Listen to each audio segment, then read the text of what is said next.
حمد باری تعالیٰ اور ذات مصطفیٰ صلی اللہ علیہ وآلہ وسلم پر ان گنت درود و سلام۔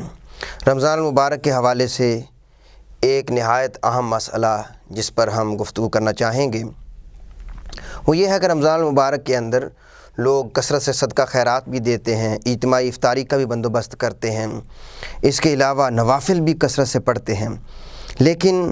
فرائض کے معاملے میں وہ زیادہ احتیاط نہیں برتتے، غیر محتاط ہوتے ہیں۔ مثلا زکوٰۃ اور عشر کا جو معاملہ ہے اس سلسلے میں غیر محتاط ہیں، ویسے وہ لنگر چلا رہے ہوتے ہیں اور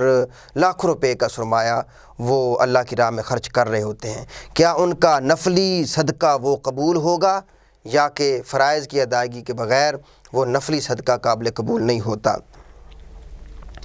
اس سلسلے میں حضرت صدیق اکبر رضی اللہ تعالیٰ عنہ کا جو قول ہے وہ ہماری رہنمائی کرتا ہے۔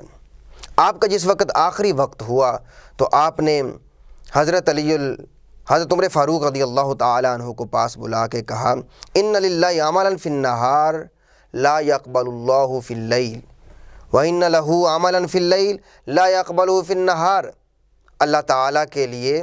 کچھ عمل ایسے ہیں جو دن میں کرنے ہوتے ہیں، اگر آپ انہیں رات کو کرو گے اللہ قبول نہیں کرے گا، اور کچھ عمل ایسے ہوتے ہیں جو رات کو کرنے ہوتے ہیں، اگر انہیں دن میں کیا جائے گا اللہ تعالیٰ ہرگز وہ والے عمل قبول نہیں کرے گا۔ اب جو بندہ کثرت سے مال خرچ کرتا ہے لیکن فرائض سے غافل ہوتا ہے، ان موقعوں پر نفل وہ کثرت سے پڑھتا ہے، گویا کہ ہم نے نوافل کو انٹرٹینمنٹ کا ذریعہ بنایا ہوتا ہے۔ کوئی لیلۃ القدر آتی ہے یا رمضان المبارک کی راتیں آتی ہیں، کثرت سے نفل پڑھتے ہیں لیکن فرائض سے غفلت برت جاتے ہیں۔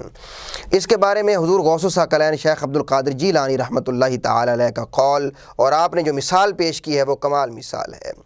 فرمایا کہ جو بندہ فرائض کو چھوڑ کر نفلوں کے پیچھے رہتا ہے، نفلی عبادات، نفلی صدقہ و خیرات ان کے پیچھے رہتا ہے، اس کی مثال ایسے ہے کہ جیسے بادشاہ نے کسی کو اپنے محل میں بلایا اپنی خدمت کے لیے، لیکن وہ شخص بادشاہ کی خدمت کرنے کی بجائے اس کے غلام کی اور اس کے نوکر چاکر چیلوں کی خدمت میں لگ جاتا ہے، اس سے بڑا احمق کوئی نہیں ہے۔ تو جس طرح وہ بندہ نقصان میں ہے، ایسے ہی نفل ادا کرنے والے کا حال ہے فرائض کو چھوڑ کر۔ اور حضرت علی المرتضیٰ رضی اللہ تعالیٰ عنہ آپ نے جو مثال پیش کی، آپ نے فرمایا کہ ایک عورت ہے وہ پورے 9 ماہ حمل کا بوجھ اٹھاتی ہے، مشقت برداشت کرتی ہے، لیکن جب بچہ جننے کا وقت آتا ہے، ولادت کا وقت آتا ہے، ثمرہ حاصل کرنے کا وقت آتا ہے، اس وقت اس کا وہ بچہ ضائع ہو جاتا ہے، مر جاتا ہے۔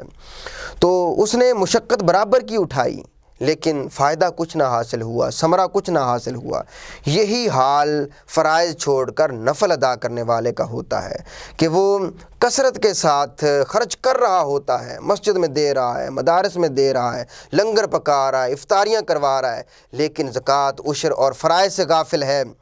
تو وہ خرچ برابر کر رہا ہے، مشقت برابر کر رہا ہے، لیکن وہ کسی کھاتے میں نہیں ہے، اس کا وہ دیا ہوا صدقہ خیرات قابل قبول نہیں ہوگا۔ اس کا حل کیا ہے کہ ایک بندے نے زندگی کے اندر صدقہ و خیرات بہت زیادہ دیا ہے، نفلی صدقے بہت دیے ہیں، مسجدیں تک بنوائی ہیں، لیکن زکوٰۃ نہیں دیتا تھا، عشر نہیں دیتا تھا، تو اس کا حل کیا ہے؟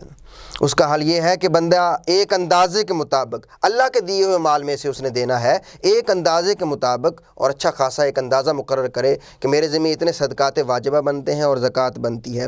اس اندازے کے مطابق وہ زکوٰۃ اللہ تعالیٰ کی راہ میں دے، وہ صدقات واجبہ اللہ تعالیٰ کی راہ میں خرچ کرے۔ اس کے بعد پھر اللہ تعالیٰ کے حضور توبہ طائب ہو جائے۔ اللہ تعالیٰ کی بارگاہ میں امید ہے اس سے پہلے جب اس نے فرائض ادا کر دیے، اس سے پہلے جتنے بھی اس نے نفلی صدقات دیے ہیں، جتنے بھی اس نے خیر کے کاموں میں حصہ لیا ہے، اللہ تعالیٰ وہ سارے کے سارے وہ قبول کر لے گا۔ وگرنہ جو بندہ فرائض کو چھوڑ کر یہی حال نفل پڑھنے والے کا ہے، اسے چاہیے کہ سابقہ جتنی بھی نمازیں رہتی ہیں ان نمازوں کی قضا کرے، اور نمازوں کی قضا کا طریقہ یہ ہے کہ اگر تو اسے معلوم ہے کہ فلاں وقت کی میری نماز رہتی ہے پھر تو وہ معین نیت کر لے، لیکن اگر اس کو معلوم نہیں ہے، بہت ساری نمازیں اس کی رہتی ہیں، پھر اسے چاہیے کہ وہ یوں نیت کرے کہ میری زندگی کی سب سے پہلی جو فجر قضا ہوئی یا میری زندگی کی سب سے آخری جو فجر قضا ہوئی، نیت کر کے قضا کرتا جائے، ایک وقت آئے گا کہ اس کا اندر یہ گواہی دے گا کہ جتنی نمازیں تیری قضا ہوئی تھیں وہ پوری ہو چکی ہیں، تو اللہ تعالیٰ کی بارگاہ میں امید ہے کہ اللہ تعالیٰ اسے ان فرائض کے اندر برتی جانے والی غفلت سے بری کر دے گا۔ تو فرائض کی طرف خصوصی توجہ دینی چاہیے۔ وآخر دعوانا الحمدللہ رب